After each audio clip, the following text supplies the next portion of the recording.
Claro, ahorita te noto. Salinas Y Ángeles, Mangudo, por favor.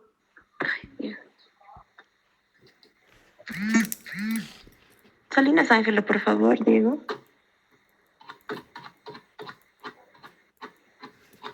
Ahorita no. Gracias. Diego Chambi Quispe también, por favor.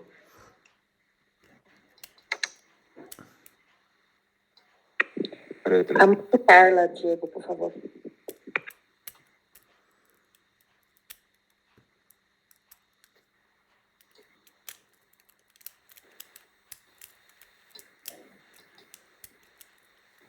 Buen día, doctores. Buen día, doctor.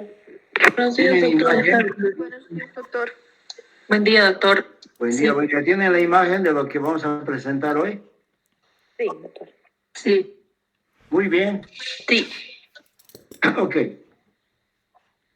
Buen día, doctores. Buen día, doctoras.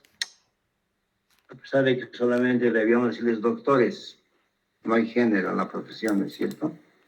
Bueno, el tema de hoy se refiere a un tema que es muy común, muy frecuente en nuestro medio. Se trata de un tumor, mioma, miomatosis. En algunos libros van a encontrar como fibromioma, leiomioma o simplemente fibroma. Es el tema que nos toca compartir hoy. Y vamos a iniciar. Esta es una clasificación, una foto de una clasificación donde se ubican frecuentemente los tumores. Ya lo vamos a estudiar como introducción. Vale la pena anunciar que hay una clasificación de acuerdo a la ubicación anatómica del tumor. ¿Qué es un mioma? O leomioma, o fibroma, o fibromioma. Tiene muchos textos, van a encontrar con diferente nombre. Entonces, generalmente están limitados al útero. Y depende de la pared del útero. El útero tiene una pared muscular y es un tumor que se localiza en esa pared muscular. En su gran mayoría son benignos. Es un solo mioma, solamente depende del lugar en que esté para clasificarlos. Son benignos, escaso porcentaje puede convertirse en tumor maligno, pero los textos indican de que es un tumor benigno. Son dependientes de la musculatura de la pared del miometrio. Por eso leomioma o mioma, miometrio. Sabemos que el útero tiene 3 capas. Una capa muscular, una capa serosa que le cubre una capa mucosa que está dentro del útero, del endometrio. En estos 3 lugares, dependiendo de dónde se ubique el mioma, vamos a estudiar su clasificación. Es de consistencia fibrosa, porque son fibras de colágeno secuenciadas como una cebolla, dice algunos libros, del músculo y su consistencia fibrosa que es el colágeno. Proviene de un solo miocito y que contiene mayor receptor a los estrógenos. Por eso algunos textos dicen que es de dependencia hormonal. Y aquí otro acapite que son sensibles a estrógenos y progesterona. En la menopausia, cuando ya no existe buenas respuestas de los estrógenos y progesterona, el mioma tiende a perder volumen. También es raro en la adolescencia por este mismo factor hormonal. En la menarquia, con los índices de mayor peso, entonces también es frecuente encontrar miomas. A diferencia del síndrome de ovario poliquístico, es otro tema. El otro se refiere solamente a ovario, esto se refiere a útero. Como ustedes saben, el tabaco es un principal factor para la presencia de tumores y en este caso no apuntan de que alteraría el metabolismo de los estrógenos. Pues en contexto es un mioma. ¿Qué podemos añadir al mioma? Algo más que nos podemos decir que ya hemos dicho que son miomas, fibromiomas, fibromas, son tumores proliferativos, o sea, van en crecimiento. Dependiendo del tamaño, del volumen que adquiera, depende también la sintomatología. Y algunos dependen de la irrigación, hace un pedículo para que siga y cambie la variedad. Son más frecuentes en la pelvis femenina. Tenemos los tumores que se presentan con una frecuencia en un 20 a un 40% de mujeres que han cumplido 35 años. Como decía, es rara vez en adolescentes. Hemos dicho que en la menopausia se contrae. Su tamaño varía de 1 centímetro, puede alcanzar el volumen o el tamaño de 20 centímetros. Dependiendo del momento en que la mujer que posee este tumor llegue a la consulta, podemos a veces extraer diversos volúmenes y tamaños del tumor.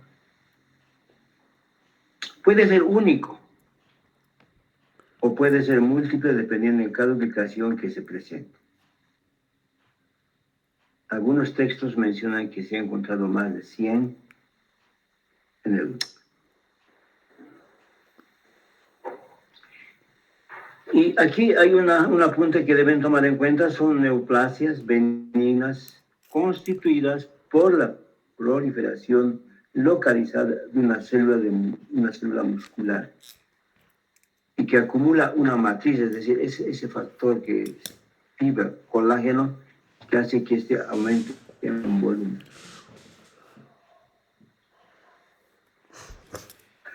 En algunos textos mencionan que puede encontrarse en otros órganos extrauterinos, en las trompas, en la vagina, en ligamentos de Dono, ligamentos de los actos.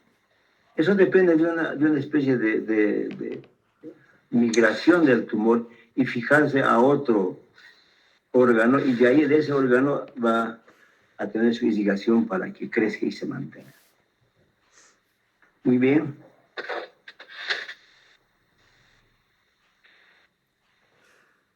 Clasificación anatómica. Es importante conocer esta clasificación. De acuerdo a esta clasificación, vamos a encontrar la sintomatología. Son 3 importantes: submucoso, intramural y subseroso. Se hace en las 3 capas que ocupa el útero: en la mucosa, que es el endometrio, en el muro, que es el miometrio, y en el seroso, que es la capa que recubre al órgano.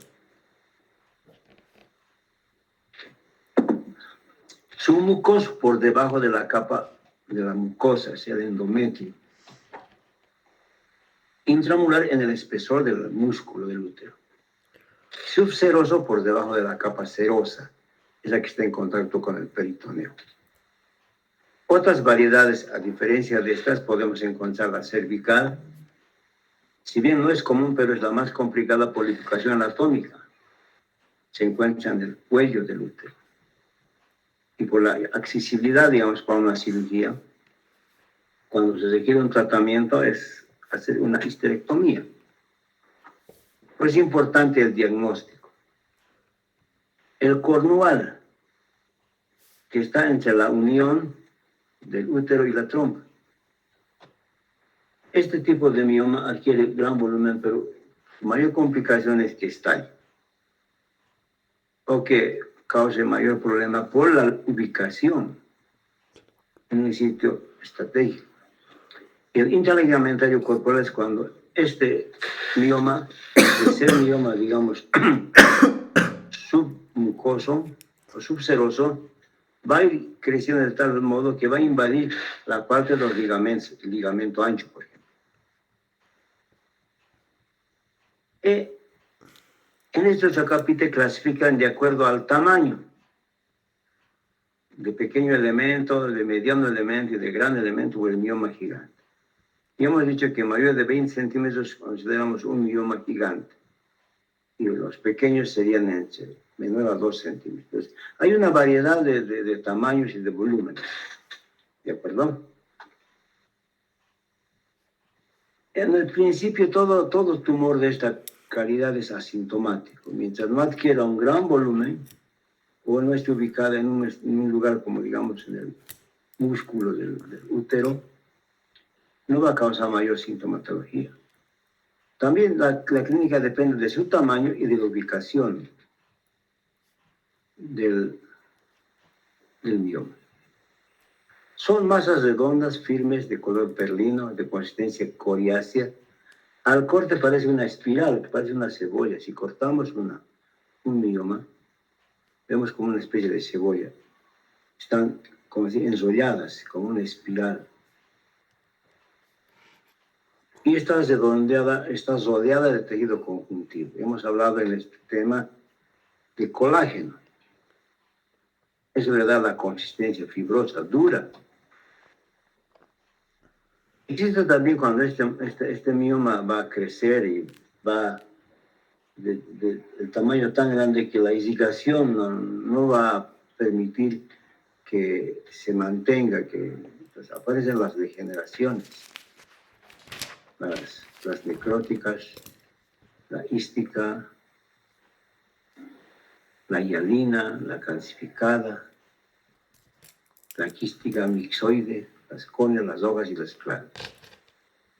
Esto se ve, por ejemplo, en mujeres menopáusticas, este tipo de degeneración, más frecuentemente. Igual vamos a hacer un cuadrito para mostrarles el tipo de degeneración. Muchos autores dicen que solo viene de un miocito, de un solo miocito que puede tener una cierta carga de susceptibilidad en los cromosomas. Se ha llegado a ese estudio. El tipo de cromosoma que es susceptible a la hormona, así que puede generar un mioma, son los cromosomas 6, 7, 12 y 14. También hemos dicho que es sensible a los estrógenos, porque tiene receptores estrogénicos, estas hormonas. Y también es importante, ustedes saben que cuando una mujer embaraza, hay una alternancia entre estrógeno y progesterona. Si no existe embarazo, es muy frecuente que haga mioma. Aquí también hay que conocer una cápita que se llama miomatosis uterina y embarazo.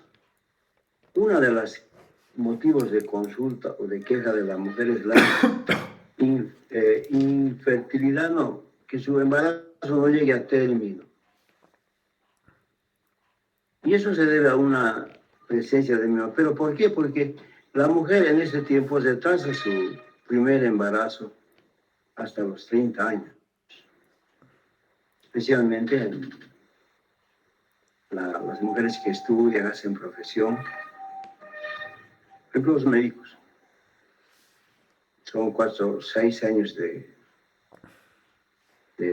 formación en la facultad y son 3 años de residencia médica. Y en total contaríamos como 10 años. Entonces, la mujer decide embarazarse después de los 30 años. Y a esa edad ya hay la presencia de miomas por esos factores que hemos indicado.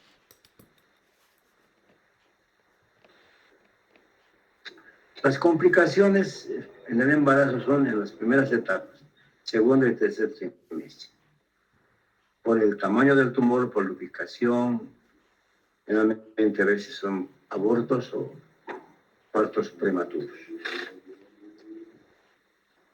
Ojo que cuando vemos una mujer con más de 30 años embarazada por primera vez, es siempre necesario hacer un interrogatorio buscando la sintomatología de la presencia de un mioma. Y la ecografía es nuestro medio ideal para hacer un control. Este es en aspecto un mioma. Estamos haciendo una cirugía de mioma. Está exteriorizada la parte del útero y los miomas. Se ven masas encapsuladas, que si hacemos un corte en esa masa al sacar, vamos a encontrar lo que hemos descrito.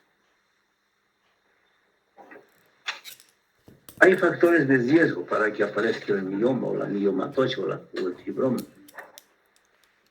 Primero, la edad reproductiva. Hemos dicho que mujeres que se embarazan tardíamente pueden tener este problema. O las mujeres que tuvieron, digamos, una gestación a los 20 y tempranamente a los 35. Son 15 años que no hubo reproducción, entonces también son factores de riesgo. Este factor de riesgo aumenta con la edad y con la edad reproductiva. En un 70%, todas las mujeres de 50 años o mayores de 50 años en algún momento van a presentar un tumor o un mioma. No existe evidencia que sea, digamos, factor de herencia congénito, pero existe una susceptibilidad, como dicen algunos autores. ¿Qué evita? ¿Qué evita que tenga mioma? Son la paridad en edad temprana. La mayor paridad hace una remodelación y la involución de todo lo que son órganos sexuales. El útero, en el puerperio, en adolescentes y en embarazos recientes son factores protectores para que no haya presencia de mioma. Ya hemos dicho que son tumores benignos, proliferativos, localizados, de músculo liso, y el tejido conjuntivo que rodea a esta masa muscular en pseudoencapsulada y en especie de espiral va a ser más frecuente, el 20 o 40% en mujeres de más de 35 años. Raro en los adolescentes o en los embarazos que tuvieron o los únicos o los únicos. O sea, un embarazo sería factor protector para que no haya mioma uterino. También hemos dicho que son tumores monoclonales que suben una sola célula de músculo liso, neoplásicos, que pueden encontrar en órganos extrauterinos. Pueden migrar esta capa, este tumor puede adherirse, como hemos dicho, hacia otro órgano y lograr sustento, porque tienen que vivir de algo, tiene que haber indicación. Las hormonas, por ejemplo, las estrógenos son estimulantes al crecimiento, que dejan de crecer en la menopausia porque hay ausencia de estrógenos. Crecen durante el embarazo. Todos los GnRH, o sea, los que salen del hipotálamo, son hipoestrogénicos, factor liberador de las gonadotrofinas. Entonces, todo esto hay que tomar en cuenta en el momento en que veamos a una paciente con mielomatosis. Esta es una fotografía mejor lograda en la clasificación. Hemos dicho los tres principales sitios del mioma son submucoso, intramural y subseroso. Esto es intramural, la de doctores. Dentro del músculo, intramural.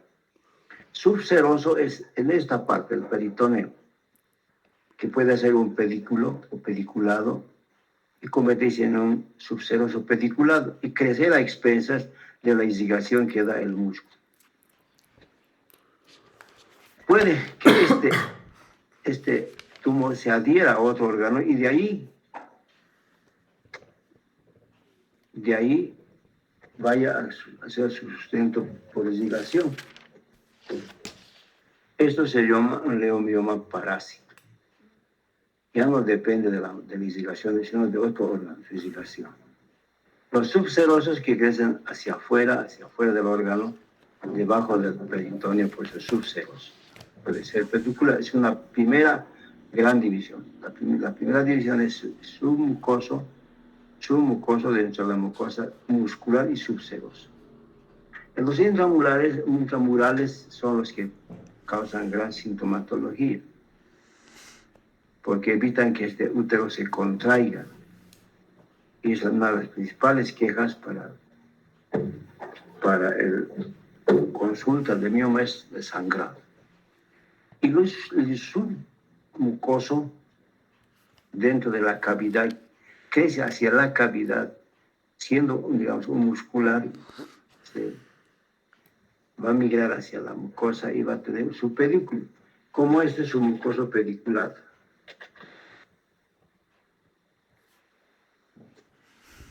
Este es un mucoso pediculado, que a veces encontramos en esta situación como si estuviese abortando. Entonces, de acuerdo o el intraligamentario, siendo subseroso, va a invadir el ligamento ancho, por ejemplo, que más frecuentemente se invade. Esta es la clasificación de los miomas. Y de acuerdo al lugar anatómico y al volumen va a aparecer la sintomatología que vamos a mencionar. Muy bien. Aquí está en intramurales.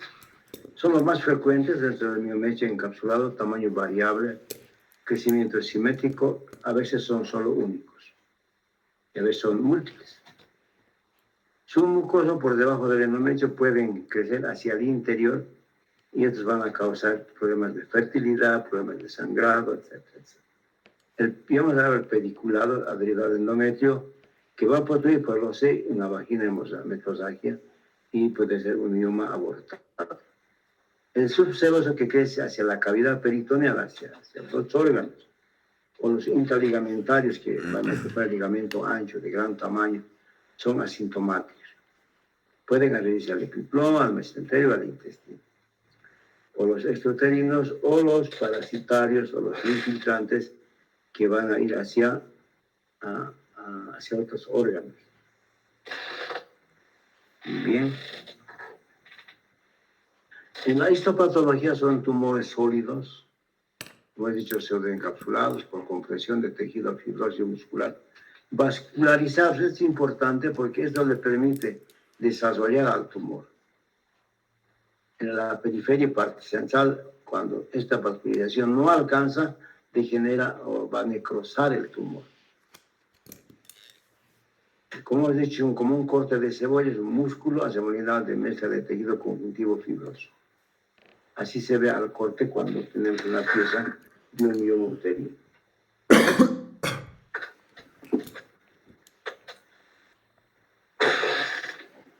Carecen de atipias células porque es benigno. El liomiosarcoma es una variante de un tumor maligno con mitosis 10 por campo, con atipias y necrosis por coagulación de las células. Su incidencia, 0.2%, es bajísimo, pero se menciona el leiomiosarcoma. Bueno, eso es lo que adelantábamos, son los cambios degenerativos. Cuando, por ejemplo, este tumor, esta irrigación no sostiene, no alcanza para este tumor, entonces este empieza a degenerar, especialmente en esta expresión de gran volumen. Una de las más descritas es la degeneración hialina, por crecimiento excesivo hialiniza el tejido fibroso y que calcifica. O la degeneración quística, se liquefacta, hay una liquefacción de la degeneración hialina y las secuelas de necrosis con cavidades quísticas. Las necrosis, cuando se altera el zigoto sanguíneo o por infección. La degeneración ojo-carnosa, en el embarazo existe tipo de degeneración aséptica con hemólisis local. La mucoide o mixomatoso, que altera el ciego arterial y las grandes blandas y se convierte como una especie de gelatina. Se reblandece el mioma. Puede infectarse, esa infección causar necrosis. La calcificación, hacia una degeneración tipo calcificación en la menopausia, cuando la cantidad de estrógenos no sustenta al tumor. O la sarcomatosa, es decir, que se convierte en un tumor maligno. Hemos dicho que es el 0,2%. Igual aquí nombramos hialina, quística, atrófica, calcárea, séptica, carnosa y mixomatosa. Estas son las diferentes variedades de cambios degenerativos. Y la sarcomatosa, que es maligna, que es 0,1% a 0,5%. Nosotros dejamos con 0,2% de degeneración maligna del tumor. La principal sintomatología de la paciente que cursa con mioma se refiere a un sangrado anormal, un sangrado uterino anormal. En esto incluimos a la menopausia, o sea, a la menstruación. que puede aumentar. Esa es la principal queja. Y si sangra mucho, entonces la paciente hace anemia, especialmente en la submucosa. ¿Por qué? Porque altera el mecanismo de hemostasia del útero cuando está menstruando.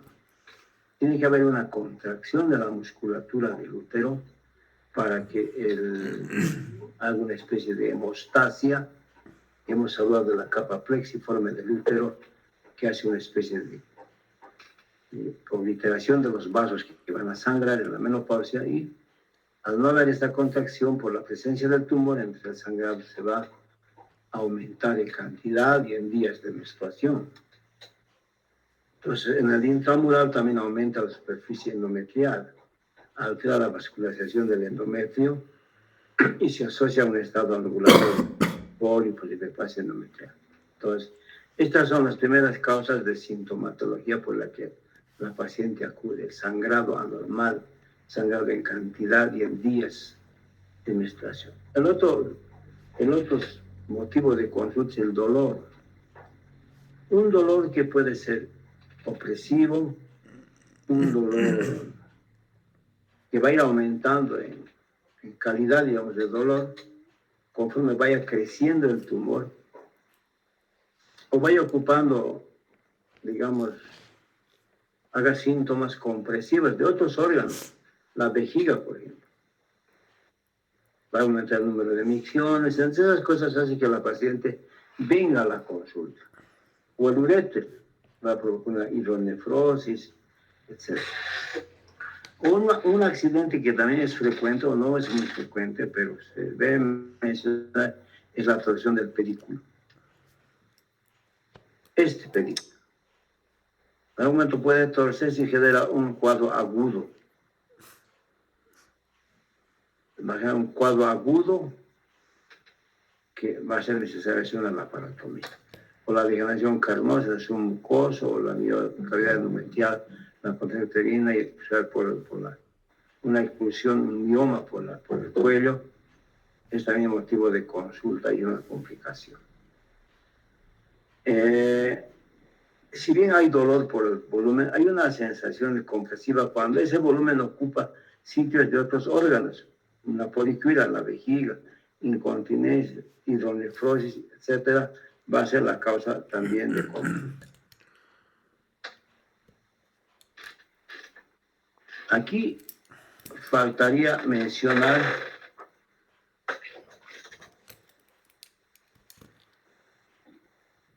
los trastornos de fertilidad que causa el mioma. De acuerdo al tamaño, a su ubicación, se asocia a infertilidad. Pueden producirse mayor cantidad de abortos. Hay un embarazo que no llega a culminar, que se aborta frecuentemente, hay que hacer un estudio si la presencia de un tumor. O no llega a finalizar, por el tamaño no llega a término del embarazo, es prematuro, etc. Entonces se debe investigar la causa. Y generalmente una mujer de 35 años puede ser un mioma. Es la otra signo, sintomatología. Son los trastornos de fertilidad o resultados reproductivos. Finalmente las mujeres van a consultar por esa situación.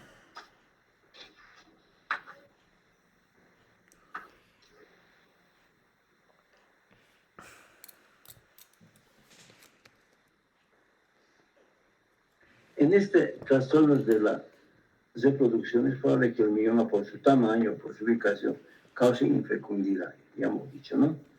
Estos miomas obstruyen el paso del transporte del huevo fecundado hacia el endometrio. O la implantación son factores en ese sentido.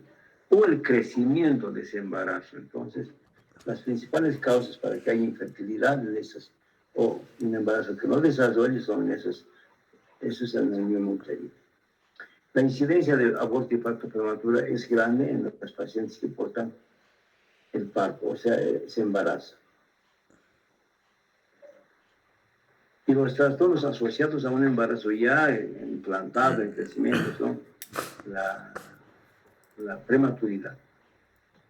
Muy bien. La clínica. Ya hemos hablado de los tres fundamentales formas de expresión. Son las hemorragias, el dolor y los trastornos de la reproducción. Una de las cosas que puede ocurrir cuando un tumor de esta calidad crece está ocupar o comprimir estructuras circundantes, la vejiga, el recto, los uréteres, causando como es frecuencia urinaria, retención urinaria, obstrucción ureteral unilateral, estreñimiento, compresión vascular pélvica. Aquí mencionamos trastornos de la reproducción. Obstruye el transporte del tubario o la implantación del sitio fecundado. Impide la implantación, incremento de abortos y partos prematuros, el embarazo de generación roja y obstrucción del pericular. Obstrucción mecánica del canal de parto, si un mioma está muy hacia la cervicalidad, o esa de cuello, de cervical, que van a producir todas estas alteraciones en el embarazo. Esta es una fotografía para hablar del diagnóstico, la ecografía. Ustedes ven una masa así circunscrita, encapsulada, inclusive aquí se puede medir, este es el útero, pero el mioma está ocupando gran cantidad de ese útero. Es un tumor más grande que el mismo útero. Esto es una ecografía. Cuando hacemos un examen, tenemos una paciente que se piense que es de mioma uterino, entonces la exploración abdominal lleva gran importancia, el tacto bimanual que hemos realizado la anterior vez, hemos hecho inclusive una pregunta que obtenemos cuando hacemos un tacto. Entonces, podemos ver el tamaño del útero, si hay masas añadidas a ese útero, su consistencia, si está móvil, si es fijo, etcétera. Entonces podemos solo con un tacto hacer un diagnóstico de una masa tumoral en el útero o en las extremidades del útero. Entonces, así ya tenemos una idea y mandamos a hacer una ecografía que confirma nuestra presunción diagnóstica. El submucoso dice que es crecimiento simétrico, el subseroso es móvil, puede vincularse, tener un pedículo y ir hacia otro sitio. Y el cervical o peduncular por la vagina van a emerger. Tenemos que pedir hematocito, hemoglobina, coagulograma, una biopsia endometrial, una ecografía que es importante para ver el sitio anatómico del útero, del mioma, en relación al útero. Si podemos una histeroscopía o una histerosalpingografía.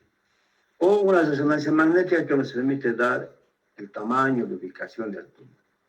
Esta es una resonancia magnética que nos permite ver al tumor. Estos son los ovarios y aquí está el tumor. ¿De acuerdo? No, al revés. Esto es. Muy bien. Esta es una fotografía que también nos muestra los sitios de implantación, o sea, el sitio donde aparece el intramural, subseroso y submucoso. Los tres fundamentales. Igual las fotografías por ecografía que nos permiten localizar el tumor en relación al útero. Si esto es la vejiga, este es el útero, y vamos a encontrar intramurales, mucosos o serosos por fuera. Entonces, la ecografía define el sitio abdominal. El tratamiento. En su mayoría, el tratamiento, yo creo que al principio es conservador. Cuando adquiere un gran tamaño, el tratamiento es quirúrgico. Podemos utilizar antagonistas del factor liberador de la somatofina, que suprimen la secreción de gonadotrofinas en estado hipoestrogénico. Ya vamos a disminuir la cantidad de estrógenos y lo que nos permite que ese tumor carezca de eso, que es el estímulo hormonal. El tamaño de la cirugía o el tamaño de la cirugía depende del tamaño del mioma. También depende de la sintomatología, las hemorragias, las compresiones pélvicas, el dolor, la producción de pollo, la infecundidad nos permite plantear una resolución quirúrgica, una miotomía abdominal o laparoscopia. O al final, si la paciente ya cumplió con su factor reproductivo, entonces podemos hacer una histerectomía. En algunos textos mencionan esto, que es embolización de la arteria uterina con granos de espuma homeostática. Esto permite que llegar con menos cantidad de irrigación hacia el tumor, en la idea de hacerlo, digamos, hacer que baje o que disminuyan de tamaño. Es embolizar la arteria que va a irrigar al tumor, así le quitamos su sustento nutricional y la idea es hacer que se reduzca de tamaño. En la farmacia, ¿qué tenemos para hacer, para tratar? Hemos dicho que la menopausia o la posmenopausia regresiona. No hay mucho que plantear, a no ser que tratemos el dolor, la menosea o la menopausia. La hormonoterapia, anticoncepcionales con prostágenos. Se hace la alternancia de estrógeno-prostágeno. Vamos a hacer que, no teniendo aporte de estrógenos, el tumor disminuye de tamaño. Los andrógenos, que son hormonas masculinizantes, guardan la sola, gestiona, contraen el volumen y disminuyen el número de sangrados.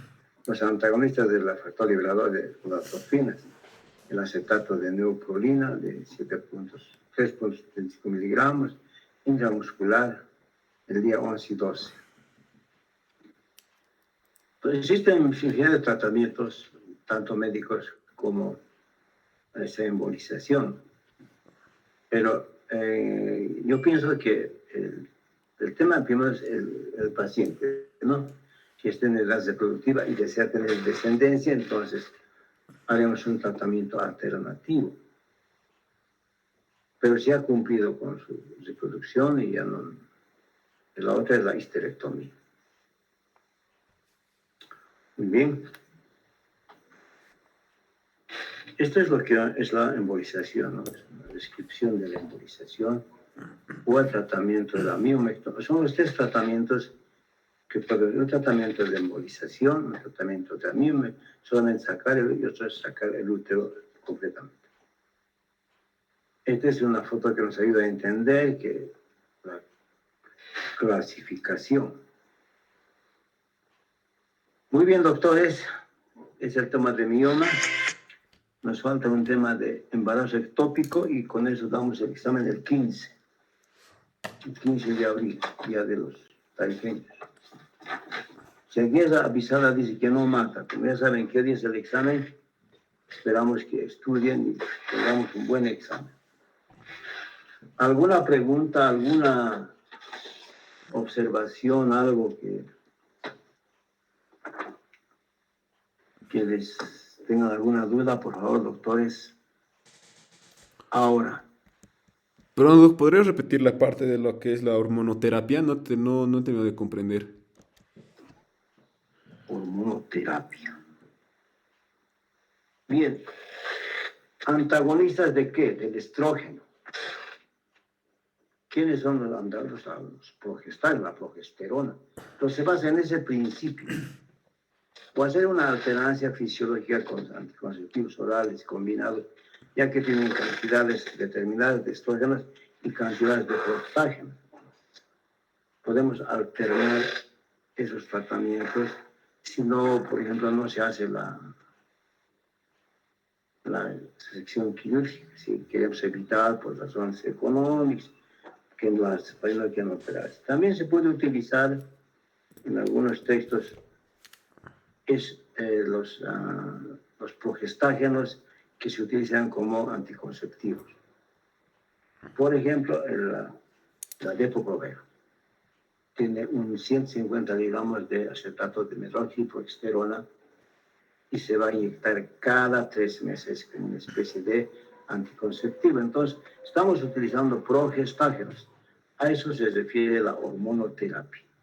Ahora, lógicamente, los autores varían el tiempo, van a leer otras cosas, pero normalmente, dependiendo del tamaño, la ubicación y la sintomatología y la deseo de tener reproducción, se puede elegir el tratamiento.